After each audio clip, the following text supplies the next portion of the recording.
the gap, standing for Jesus. Standing in the gap for family and friends. Standing in the gap, one love for all, so we all can make it in. Events we apply with that backdrop, as I indicated. We are in the first week of Black History Month, and do what you can to remember our history. We are people rich in history, and with a history that some don't want us to know or understand, or some just want to forget about history. And as you'll hear back and forth and all the time, is that Black history is American history, and you can't just kick it to the curb. You can't just forget about it, because it still resonates with us, and it's still affecting not only us, white people too. And so as we move down, let's keep that in mind also. But as we get into Black History Month, as we celebrate our history, we have to ask the question, okay, what about the future? What about the future? And so as we get into what we call the Gap News, which brings us to what's happening today in the world, in Standing in the Gap News, we've focused on some things here, and Marvel's got some video, Gap News, and that Marvel's got some videos that we can get into, but Black History Month, that's where we're at now. Keep that in mind. Let's get into Gap News here. What's happening today? So am I showing a video right now? Yeah, go ahead and show me. Oh, okay. We're going to focus on the news. In a recent opinion piece on CNN.com, Van, you wrote, the police who killed Tyre Nichols were Black, but they might still have been driven by racism. And I was struck by the part of the piece where you wrote this. One of the sad facts about anti-Black racism is that Black people ourselves are not immune to its pernicious effects. Society's message that Black people are inferior, unworthy, and dangerous is pervasive. Over many decades, numerous experiments have shown that these ideas can infiltrate Black minds as well as white. Self-hatred is a real thing. So you believe this racial bias played a role in the officers' behaviors? Yeah, I do, because first of all, Black people are at risk from police no matter what color. Black, white, brown, you talk to African Americans, they'll tell you it doesn't matter. There's this pervasive view from law enforcement that if you're Black, you're dangerous. And I think some people think, oh, well, so a white police officer going after a Black person, you understand the racial implications. The problem is there are whole neighborhoods that in many cities are just considered by police departments kind of war zones, and anything goes there. And so I think we have to have a more nuanced view of what's going on to root out racism. It's not just about having Black cops or white cops or brown cops. It's about having cops that are trained to respect everyone and who are disciplined and punished when they don't. And when you don't have that in place, Black people are at risk no matter the color of the police officer. For some reason, your opinion has been a bit controversial, at least from what I've seen on social media. What has the backlash sounded like, and what is your response to your critics?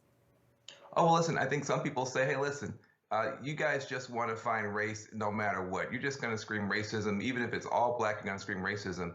And I understand it does seem weird when we're saying there is a racial dimension here, even though the police are African American. But I think what's important for us to be able to do is this is about power. It's not about Black, it's about blue. It's about power. And when you have police officers who know in certain neighborhoods they better not act that way, but in other neighborhoods they can act that way, that's about power. That's about domination.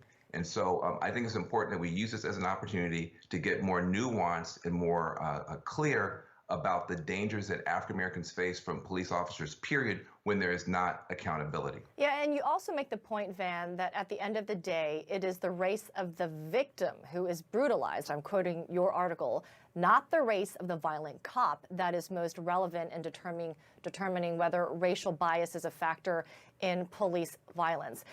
How do we as a society, all the way from the federal government, down to individual police departments and our communities, prevent this from happening again, from adding to this long list of Black deaths, unfortunately, tragically, in this country? Unfortunately, after George Floyd, we had people marching of all colors. There were Black Lives Matter protests where there were no Black people. There were people of all colors, white people, saying something needs to be done. Unfortunately, the federal government still has not passed a single piece of legislation since George Floyd to make a difference. Thankfully, President Biden did do some executive orders. It's not enough. And so I think it's time now for us to relook. Here we are almost 3 years later. There has been no federal change in the law to make this stuff go away. And so I think that this should be a chance for us to relook at it. I also just want to say, human rights abuses happen all around the world. And often the human rights abusers look exactly like the people they're abusing. If you look at the Philippines, what the law enforcement is doing there with this unbelievable attack on the community around drug enforcement. Those people all look the same, they talk the same. Human rights abuses are about power. Often discredited and marginalized minorities get the brunt of it, but it's about power. And so we have to start saying we don't want human rights abuses in the United States from any color cop. And we don't want the Black community to continue to bear the brunt of it. Van, I know that a pivotal moment in your life as a human being, as a Black man, and also as a lawyer was the Rodney King beating. 30-some years ago, I remember, being in California, watching these images as a kid play out. Yes, very traumatizing, and I know you dedicated much of your career, to helping reform the system. I'm just curious to know what impact this Tyre Nichols case has had on you as a human. Because I've seen reactions from the Black community, from friends of mine who told me that they refused to watch the video. They couldn't do it emotionally because it would just bring them back to reliving the trauma of seeing yet another Black person being treated in this way. Did you watch the video, and how has this changed you or impacted you? Well, I wouldn't have watched it, except I had to because I work at CNN. So, we all watched it together and we all had the same impact. It's hard because, I have Black sons and they're not unlike Tyre. Tyre is a skateboard kid. He's a Starbucks aficionado. He's an Instagram photographer. He's a good kid. He was a good kid. And I got a kid that loves Ripstick and Starbucks and all this. And it's every Black parent's nightmare that your kid who has never been in trouble before gets somehow in a situation where his humanity cannot be seen and his humanity cannot be honored. And you saw him, he was saying, sir, and he, hey, calm down.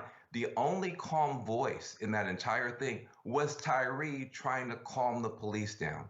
And then finally, the brutality got so bad, the pepper spray, which is a horrifically caustic chemical, got to him. He jumped up and ran, and it cost him his life. That should not happen for a traffic stop.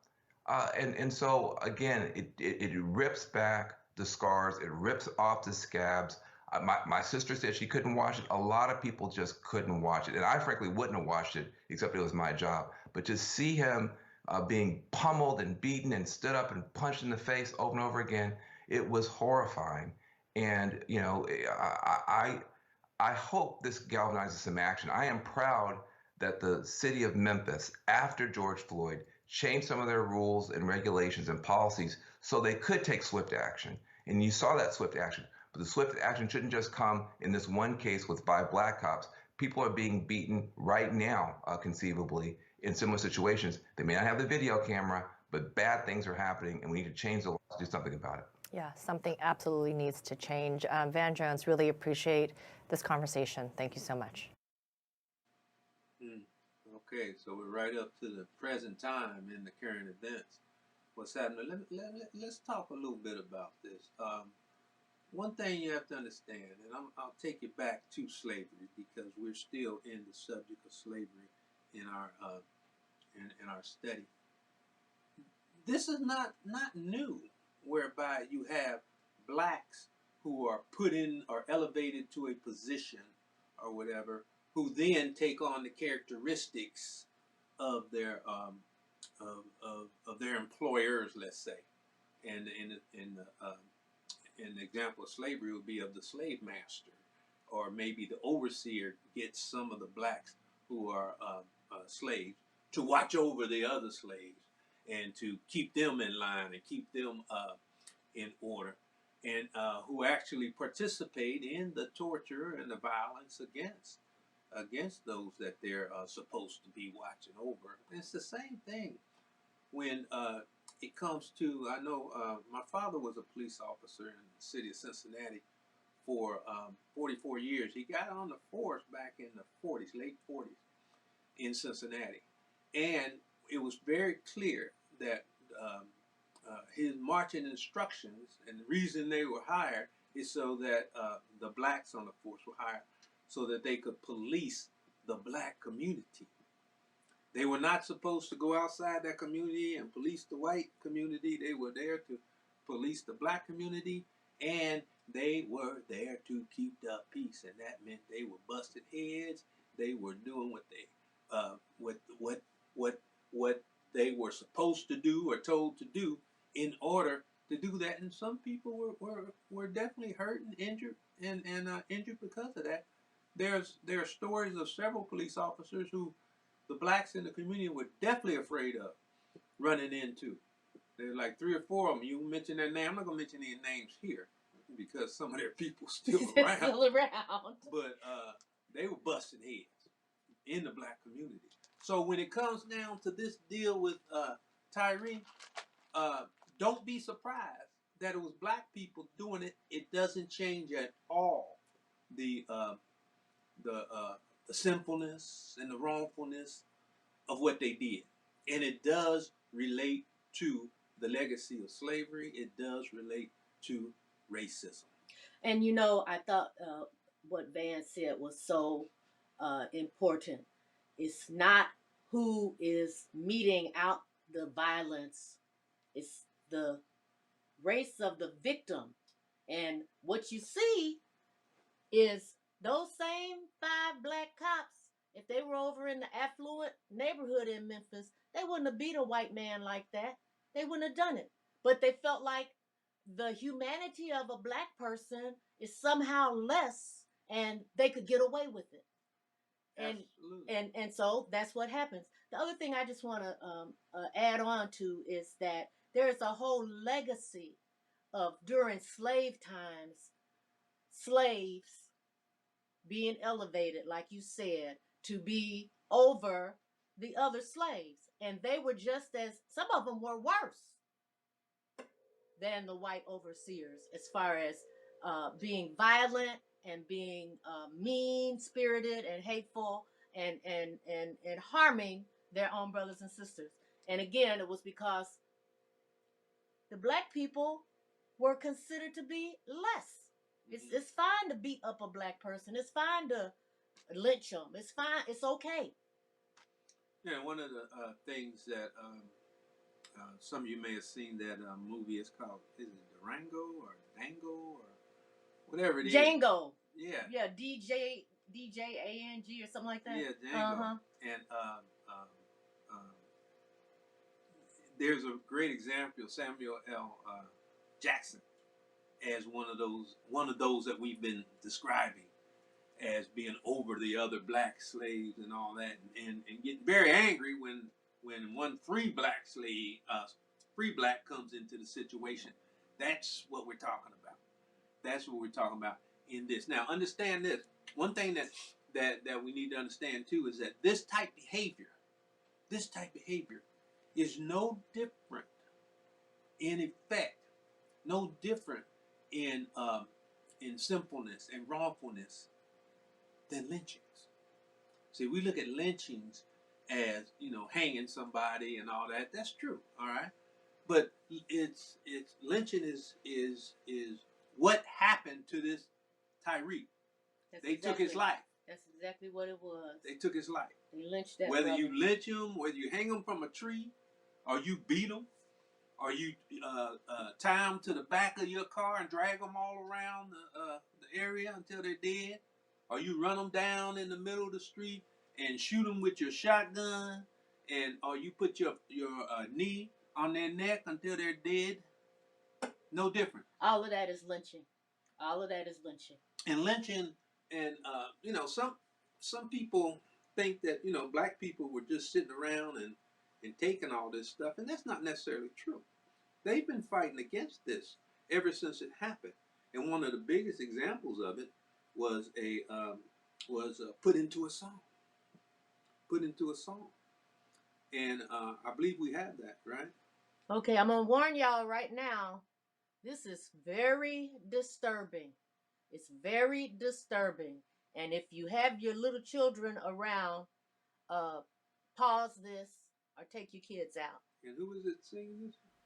Nina Simone is singing this, but Billie Holiday wrote the song. She wrote the song. Southern peace